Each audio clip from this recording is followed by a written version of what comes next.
Bonjour, ici Rona. Vous le savez, l'âge n'est vraiment pas notre ennemi. C'est la maladie qui est responsable du mauvais vieillissement. Et en fait, apprendre à bien vieillir, c'est faire appel à la prévention. Notre organisme a été construit pour s'auto-réparer et parfois il vaut mieux trouver des outils simples comme la cohérence cardiaque dont je vous ai parlé. Il faut savoir s'accorder des petits moments comme ça pour soi afin d'apprendre à garder un bon état de santé. Comme je vous l'avais dit au sujet de la cohérence cardiaque, le cœur est un véritable cerveau émotionnel, tout comme le ventre d'ailleurs, mais ça on le verra plus tard. Et d'ailleurs, j'espère que vous continuez à pratiquer régulièrement la cohérence cardiaque, car c'est vraiment un outil efficace pour maintenir, pour améliorer votre bonne santé. La cohérence entre le cœur et le cerveau émotionnel stabilise vraiment le système nerveux autonome et donc équilibre le sympathique et le parasympathique. Et la coopération entre le cœur et le cerveau, lorsque l'on fait cette cohérence cardiaque, nous permet vraiment d'atteindre un état d'harmonisation des fonctions cérébrales, des fonctions cardiaques. Et cela, évidemment, procure un bien-être physique et mental. Donc, je vous recommande vraiment l'outil qu'est la cohérence cardiaque. Et aujourd'hui, je voudrais vraiment insister sur le cœur.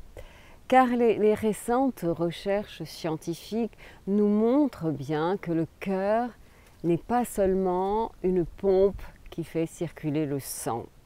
Il faut savoir que le cœur est l'organe qui dégage le plus d'énergie. L'activité électrique du cœur peut être mesurée. Et on s'est aperçu en fait que l'amplitude du courant électrique que le cœur produit, eh bien cette amplitude est 50 fois plus intense que celle générée par le cerveau. Et ce champ électrique peut être détecté jusqu'à 3 mètres autour du corps. Donc on peut baigner les autres dans l'énergie de notre cœur. Une personne qui tient un enfant dans ses bras le maintient dans son champ électromagnétique. Pareil pour les deux amoureux enlacés. Et le fœtus, par exemple, lui, il est constamment baigné dans le champ cardiaque de sa maman. C'est sans doute ce qui explique les liens indélébiles entre la mère et l'enfant. Donc le cœur est une véritable source d'énergie. Nous pouvons faire appel au cœur pour faire le plein d'énergie, pour avoir des relations plus harmonieuses, pour être en bonne santé, pour changer le monde, pour le baigner d'amour. Et n'oublions pas cette chose très importante. Tous ceux qui nous entourent, en fait, reçoivent l'information énergétique contenue dans notre cœur. Le cœur envoie beaucoup plus d'informations au cerveau qu'il n'en reçoit. Alors, on peut se poser la question, est-ce que le cœur peut influencer notre manière de penser? Eh bien, en fait, on sait qu'il peut influer sur notre perception de la réalité et de ce fait, donc, sur nos réactions. Il semble même que le cœur puisse prendre des décisions et passer à l'action indépendamment du cerveau.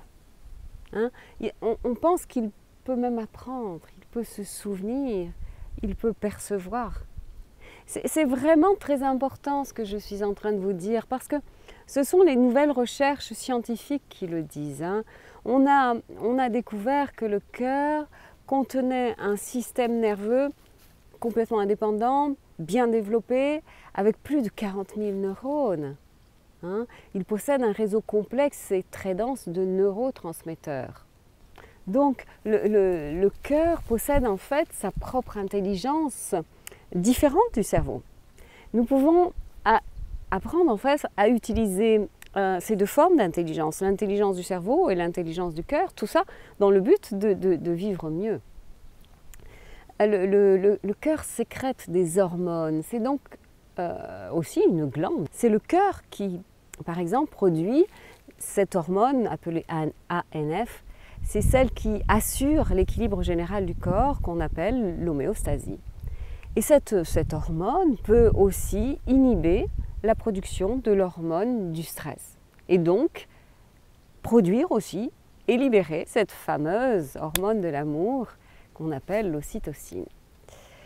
J'ai découvert un livre absolument merveilleux qui s'appelle Le Maître dans le cœur, écrit par Annie Marquier, et qui dit « Le cœur entraîne la tête ».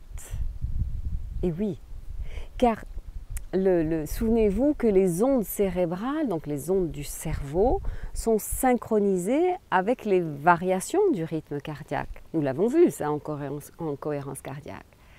Donc, il y a deux types de variations de la fréquence cardiaque. L'une est harmonieuse, avec des ondes régulières, des ondes amples.